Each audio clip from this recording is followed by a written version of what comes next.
तरीके से आदरणीय कुमार साहब हमको जानकारी प्रदान करेंगे और उसके पश्चात आदरणीय हमारे त्रिपुरानी जी भी आज प्रदेश से उनको भेजा है, तो हम भी अपनी बात रखेंगे। मैं एक बार पुनः सभी का कार्यकर्ता बंधु और भाइयों का हार्दिक स्वागत करता हूँ, अभिनंदन करता हूँ। छोटे से आग्रह पर आपको 2 बार समय का जो परिवर्तन करना पड़ा।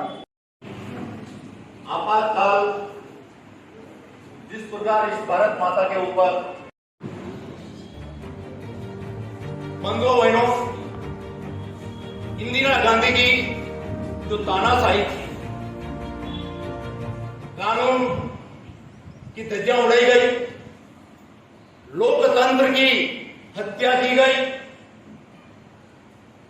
और जल्दबाजी में जो राष्ट्रपति जी थे फखरुद्दीन अली अहमद, उनसे भी उन्होंने हस्ताक्षर जल्दबाजी में जाके क्या हो रहा है, क्या किसके लिए करना नहीं करो, ऐसे करवा के उन्होंने जिस प्रकार का तांडव किया। बंधुओं उस समय हम तो नहीं थे, छोटे थे, पर जो इतिहास बताता है कि जिस प्रकार की बर्बरता, एक तानाशाही जो की है इंदिरा गांधी ने, ऐसी तानाशाही इस भारत माता की धरा पर कभी नहीं हुई। पर बंधुओं अनीति का अंत बहुत बुरा होता है। इसी तानाशाही को देखते हुए जिस प्रकार हमारे लोगों के ऊपर अत्याचार किया, संघ के कार्यकर्ताओं का जेल में ठूंसना, 19 महीने जेल में ठूंसकर जिस प्रकार की यातनाएं दी गई, कांग्रेस रूपी खटमल उस जेलों में भरे हुए थे और हमारे कार्यकर्ताओं को वो खटमल काट रहे थे। इस प्रकार की जेल में यातनाएं दी जा रही थी। बंधुओं मैं आपके चरणों में निवेदन करना चाहता हूं कि उस समय के ये जो मनुष्य है, जिस प्रकार का कष्ट इन्होंने देखा है, वैचारिक की व्यवस्था के अनुसार वैचारिक की यात्रा को चलाने के लिए अपने आप को न्योछावर कर दिया। इंदिरा गांधी की तानाशाही को उन्होंने सहन करके भी भारत माता के लिए अमर गाथा गाई थी। इन सभी मनुष्यों ने एक ही भावना थी, हे मां तू अमर रहे, पर हम दिन क्या रहे न रहे, तेरा वैभव हमेशा अमर रहे। इसी भावनाओं के साथ में समर्पण की भावनाओं को देखते हुए उन्होंने अत्याचार सहे। पर कालांतर में कोई भी व्यक्ति यदि अनीति करता है तो उसका अंत बुरा होता है।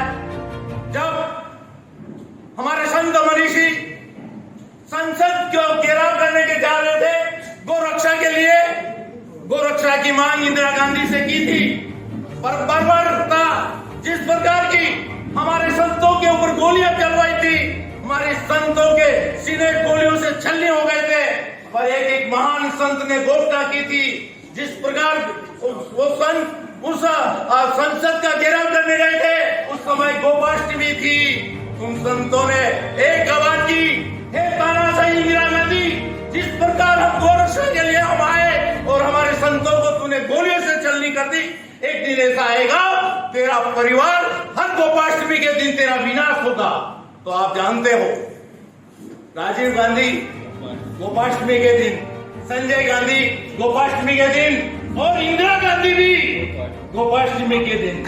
इसीलिए मैं बंधु आपके चरणों में निवेदन करना चाहता हूँ। और एक बात मैं आपको स्पष्ट कर दूं, लोग कहते हैं कि अटल जी ने इंदिरा को दुर्गा कहा था, ये नितांत गलत है, ये फैलाया गया था। कभी भी अटल जी इंदिरा गांधी की इस तानाशाही को कभी इस प्रकार को दुर्गा कह सकते हैं? उन्होंने अपने मुखाबिल से कहा था कि मेरे लिए झूठी खबर फैलाई गई है, मैंने इसको कभी दुर्गा नहीं कहा था। तो आप सबके दिमाग पटल से भी आप निकाल लेना कि कोई कभी दुर्गा नहीं कहा था। बंधुओं, हम उसी वैचारिक यात्रा से आकर उस बीज मंत्र को हमारे मनीषों ने फूका और आज वट वृक्ष की छाया में हम सब हैं। आइए हम इस वैचारिक यात्रा को आगे चलाएं और ऐसी बर्बरता को हम देखते हुए उस समय की घटना, इस घटना को देखते हुए हमारे मनीषों ने इस प्रकार यात्रा की। बंधुओं, आप सबके चरणों में निवेदन करता हूं कि आप छोटी सी सूचना को भी आपने इस महत्व को समझा। ये काला दिवस है, हमारी वैचारिक यात्रा को रोका गया, पर जब किसी व्यक्ति को चलते हुए विकास की ओर जा रहा है, उसको दबाया जाता है तो स्प्रिंग की तरह उछलता है और वही भारतीय जनसंघ और भारतीय जनता पार्टी का बड़ा स्वरूप लेकर विश्व में सबसे बड़ा संस्था है। इन्हीं मंगल भावनाओं के साथ आपके चरणों में निवेदन करता हुआ मेरी बात को विराम देता हूँ। जय हिंद। और उनका भी स्मरण करता हूँ जो उस कालखंड में इनकी यातनाओं के कारण से, विभिन्न प्रकार के कष्ट के कारण से आज वो हमारे बीच में तो नहीं है, परंतु आज यदि मेरे हाथी बोल में तो जिनके साथ मैंने रात को चाय पी थी भी गोपाल सिंह की बात है। मुझे सुबह पता ही नहीं, वो 4 बजे उनको उठाएंगे और उसके मैंने पूछा कि क्या योजना बनी। योजना इंदिरा गांधी की अर्थी बना के निकले और मात्र 14 साल के ऊपर ऐसा परिवार है जिस परिवार के 3 सदस्य आज जी के अफसोस है और नव पीढ़ी को भी एक सीखने का अवसर और समर्पण का भी, और जिन बंधुओं ने इसमें भाग लिया उनके प्रति भी अपने मन में कुछ भावना करने की आगे आने वाले समय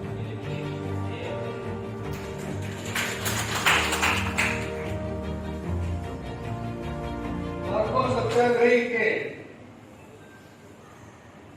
उस यातना भरे माहौल में भी उसी के कारण से आज का ये दिन है। मैं इस मौके पर